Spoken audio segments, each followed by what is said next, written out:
Você já sentiu um nó na cabeça ao ler que Paulo diz em Gálatas que não há homem e nem mulher, mas em 1 Coríntios manda a mulher ficar calada? Bem, a história e a ciência dos manuscritos têm uma resposta fascinante para isso: a interpolação.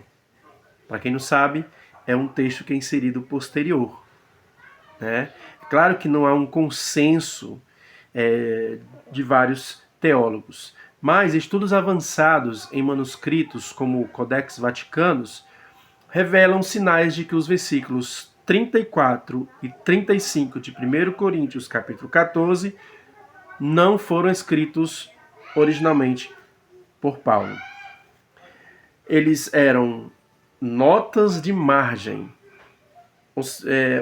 Imagine aí um leitor do século II ou III, incomodado com a liberdade das mulheres nas igrejas, escrevendo uma opinião na lateral do pergaminho.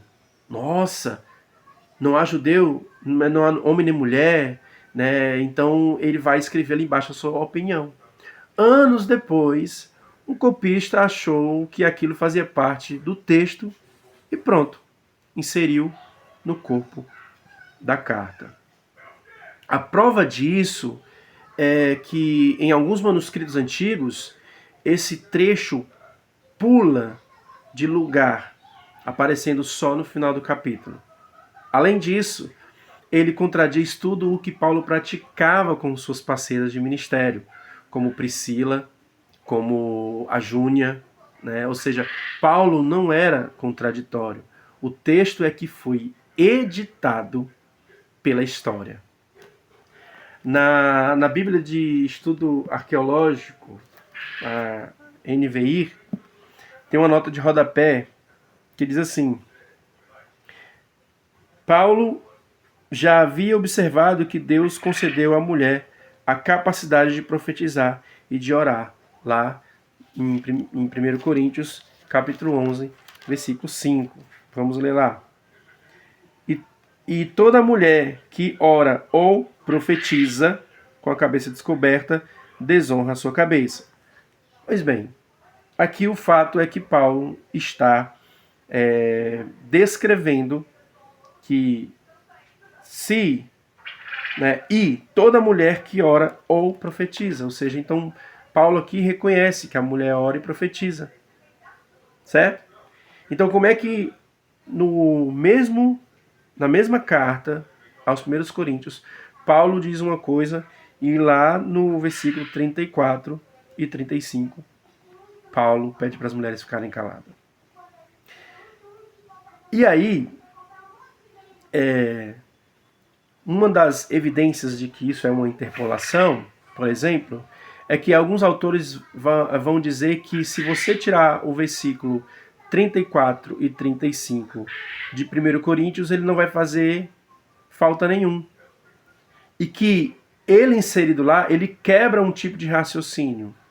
Por exemplo, Paulo está falando aqui da ordem no culto, né? É claro que eu não vou ler todo, vou ler o versículo 32 e 33. Diz assim o 32: O espírito dos profetas está sujeito aos profetas, pois Deus não é Deus de desordem, mas de paz. Como em todas as congregações dos santos. Aí vem o 34. Permaneçam as mulheres em silêncio. Isso foge do que Paulo vinha sempre falando. Paulo está falando da ordem no culto, né? Quando vocês se reunirem, cada um de vocês tem um salmo ou uma palavra. Ele está dizendo que se tiver línguas estranhas tem que ter intérprete. Ele está falando sobre isso. De repente já entra uma ordem para as mulheres, né?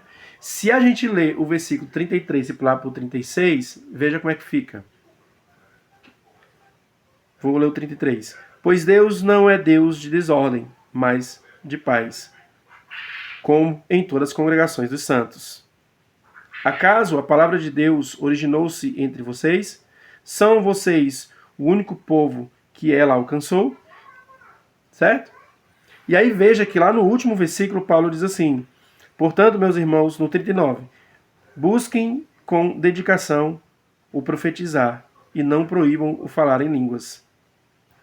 Mas tudo deve ser feito com decência e ordem. Que é o que Paulo vem falando nos versículos 26 até ali o 33. Paulo está falando da ordem de culto na questão da profetização, na questão do falar em línguas, e de repente entra um texto sobre as mulheres. Né? Então, por isso que há evidências de que é uma interpolação. É claro que, como mencionei, nem todos vão concordar, ou seja, não há um consenso. Ninguém que está batendo o martelo também dizendo que é uma interpolação. Isso aqui é o que é provável que seja uma interpolação.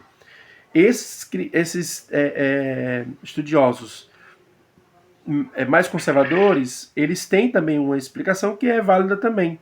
Por exemplo, aqui no próprio texto, no próprio nota de rodapé da NVI, da Bíblia de Estudo Arqueológico, tem uma dessas explicações. Ele vai dizer assim, em vez de pretender silenciá-las na igreja, Paulo pode estar se referindo à conversa perturbadora ou à promoção de alguém, de algum falso ensinamento. Ou seja, Paulo está pedindo para as mulheres ficarem caladas, mas aqui é de uma mulher que ou esteja ensinando algo errado, ou de alguma mulher que esteja fazendo algum tipo de bagunça. Ou seja, Paulo não está dizendo algo universal, e sim para determinado tipo de pessoa na comunidade de Corinto. É uma explicação válida, certo? Mas, mesmo assim, eu ainda acredito que é muito mais provável de uma interpolação.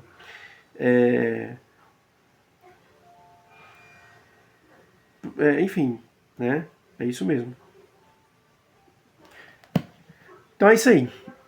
E aí, o que você acha? É uma interpolação ou é só mesmo Paulo tentando manter a ordem na comunidade que estava bagunçada? Se for uma interpolação, de boa, tudo bem. Se não for, também está tudo bem, certo? O importante é que temos que interpretar os textos com um rigor crítico. Aí a gente fazendo isso, a gente consegue compreender melhor o que a carta está querendo dizer. Detalhe, não esqueçam que esses versículos 34 e 35, em alguns manuscritos, ele era colocado depois do versículo 40. Mais uma evidência de que poderia ser uma interpolação. Né? Ou seja, a nota de rodapé virou o corpo do texto. Mas em que momento? Alguns colocaram ali, depois do versículo 33, outros colocaram depois do versículo 40.